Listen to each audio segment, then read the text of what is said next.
Estamos con Alejandro Rospigliosi, experto en temas electorales, para conversar sobre la tacha contra el candidato Castañeda Locio. Buenas noches, gracias por estar acá. Buenas noches. Bien, el Jurado Especial Electoral ha señalado que ha declarado procedente la tacha presentada contra el candidato Castañeda Locio. Ahora queda esperar que el Jurado Nacional de Elecciones se pronuncie. Según la perspectiva de usted, ¿es válida haber aceptado esta tacha? Es una solicitud de exclusión, esa es la figura procesal. Bueno, no cabe duda que la ley de partidos políticos establece que la hoja de vida, que es un formato por el cual los electores conocen a los candidatos y tiene carácter de declaración jurada, debe contener y ser veraz. No cabe duda de ello. En el formato debe establecerse, por ejemplo, los estudios donde se realizó, la experiencia laboral y las sentencias en materia penal, en materia de derechos de alimentos y temas contractuales. Y hay que decir la verdad, eso no tiene ninguna duda. Sin embargo, hay que ver caso por caso. En el derecho hay un principio que es de razonabilidad y proporcionalidad. Es proporcional que una persona que tiene una sentencia penal firme por un delito de hurto, robo, violación, el que fuere, miente y no la consigna en la hoja de vida, me parece razonable y proporcional que sea excluido de una lista, de una candidatura. Pero decir que estudiaste en la Universidad X y te has graduado en la Universidad Y, ¿es razonable y proporcional excluirte de una lista? ¿Restringir tu derecho fundamental de elegir y ser elegido? Desde mi punto de vista, no es razonable ni proporcional.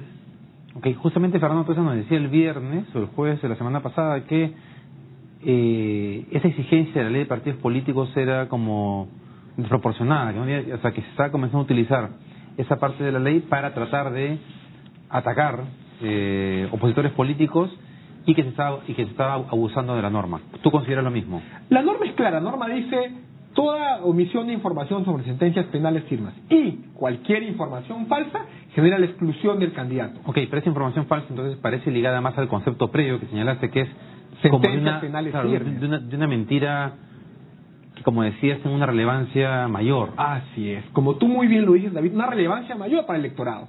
Una persona que sentenciada por peculado, por malversación de fondos.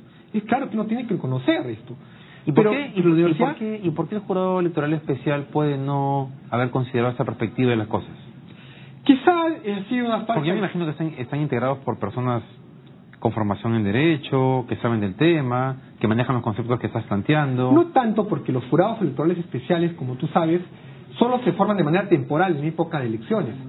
Luego se desintegran. Por ende, a veces lo integra un juez, un fiscal, un ciudadano que no necesariamente tiene especialidad en derecho electoral, sino en otros rubros, civil, laboral, lo que fuere. Entonces quizás no han merituado y ponderado esta decisión, que el jueves vence la apelación de 3 días que tiene el Partido Solidaridad Nacional. Yo creo que el Jurado Nacional de Elecciones va a evaluarlo con mayor serenidad y ponderación a la luz incluso de la jurisprudencia internacional. La Corte Interamericana de Derechos Humanos, en el caso Castañeda Goodban versus México, y posteriormente en el caso Yatama versus Nicaragua, que la tenemos acá, fue un caso también de no postulación en las elecciones municipales de un movimiento indígena.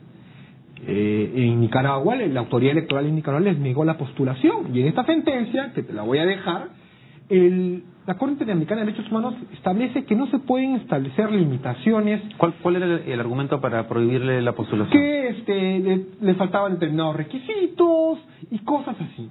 Y en suma, ¿qué establece la Corte Interamericana de Derechos Humanos? El derecho a elegir y ser elegido no puede ser restringido ni tener obstáculos irrelevantes. Y genera incluso una responsabilidad en Nicaragua, la autoridad electoral, por haber restringido ese derecho fundamental a ser elegido. Eso quiere decir que incluso si en el hipotético caso, que por lo que señalas no va a ser, el Jurado Nacional de Elecciones también declara procedente este pedido de solicitud de exclusión, el candidato Castañeda podría recurrir a la Corte Interamericana por ese tema. Sí, pero... Claro, ya demoraría mucho tiempo. Así es. Y bueno, de que pueda recurrir, podría recurrir, como en el caso de Yatama. Sin embargo, como en los procesos electorales estas son preclusivas, tendría que acabar la jurisdicción nacional y la Comisión Interamericana en Washington y de ahí a la Corte. Para eso ya habrán acabado las elecciones del 5 de octubre. Y el daño sería irreparable, ¿no? Claro. Pero, entonces, considerando esto que has dicho hace un momento de los jurados electorales especiales, me ha preocupado un poco porque eso quiere decir que en realidad lo que opinen los jurados electorales especiales es casi irrelevante. Digamos, si se forman específicamente para elecciones, sus integrantes no tienen necesariamente una especialización, formación específica para este caso, todo lo que opinen los jurados especiales electorales es como relativo. la peor injusticia en el derecho es generalizar. No. Los jurados electorales especiales están integrados por gente valiosa, por magistrados, por fiscales, por ciudadanos. Yo creo que hay gente valiosa y que toma decisiones acertadas. Pero como cualquier obra humana, puede haber un margen de error que a una apelación, en segunda instancia, sube el pleno del jurado de elecciones, donde lo resolverán de manera adecuada. Yo entiendo perfectamente lo que dices, pero en este caso en particular, que es el candidato que va primero en las encuestas, un candidato controversial, que de pronto no hayan ponderado ese tipo de argumentos que nos has dado ahora, también resulta un poco extraño. Bueno, en política siempre puede haber suspicacias, pero en este caso no. Yo tiempo atrás trabajé en el Jurado Nacional de Elecciones y puedo dar fe de la seriedad profesional que tiene. Pero sí, hay casos en el cual uno tiene el derecho a impugnar y el Pleno del Jurado Nacional de Elecciones, que tiene 5 magistrados honorables, resolverá de manera ponderada y adecuada. Sea como fuere, hay que respetar esa decisión porque así lo establecen un Estado de Derecho. Pero como te digo, considero que es desproporcionado que por decir que estudiaste en la Universidad X y me gradué en la Y y no lo precisé, retiren a una persona, la que fuere. Un detalle. La que fuere. Un detalle que puede terminar siendo una curiosidad en términos legales, irrelevante, pero igual hay que recordarla. Estaba leyendo que en realidad el 2011, para postular a la presidencia, el candidato Castañeda también consignó esta información errada. Y que ya el Jurado Especial Electoral en ese momento le hace conocer que es errada esa información y le pide, lo sugiere, que sea modificada. Y ahora, digamos, se presenta la hoja de vida nuevamente con esos mismos errores. Eso legalmente no tiene ninguna relevancia en términos de los argumentos que tú has planteado. No, porque hoy estamos en un proceso electoral diferente y hoy se toma en cuenta lo que es el proceso electoral actual, del 2014. Hay que precisar lo que se puede corregir esa falta de exactitud en la información insertando una anotación marginal al final del formato de la hoja de vida diciendo que estudió en la universidad tal y se graduó en la otra. Y se acabó el problema. Y se cerró el problema. Uh-huh. Y eso es lo más probable que pase entonces. Es lo que debería pasar, por un tema de ponderación, de proporcionalidad.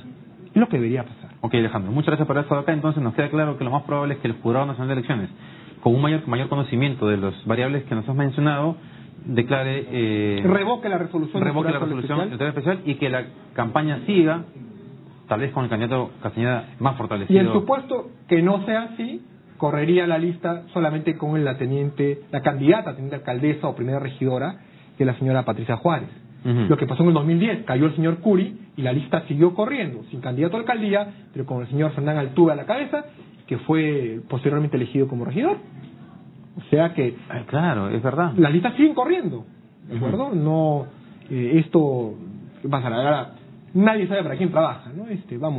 Cayó el señor Curi y surgieron los candidatos de atrás, como la señora Villarán. Ahora, ¿quién surgirá? ¿Qué surgirá? Bueno, pero por lo que dices eso no va a pasar. Por lo que dices... Pues en este caso no. Yo creo que este caso, desde el punto de vista estrictamente legal... el caso de Curi era diferente. Él un tema de domicilio. Era un tema de domicilio, exacto.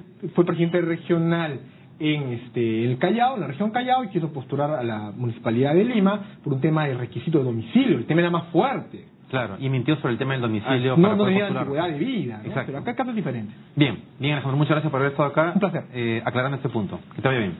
Vamos a una pausa y regresamos con Ítalo Fernández, representante de ProTransportes, para conversar sobre el Corredor Azul, que se inició hoy día con algunos problemas que vamos a tratar de aclarar durante la conversación. Regresamos con él.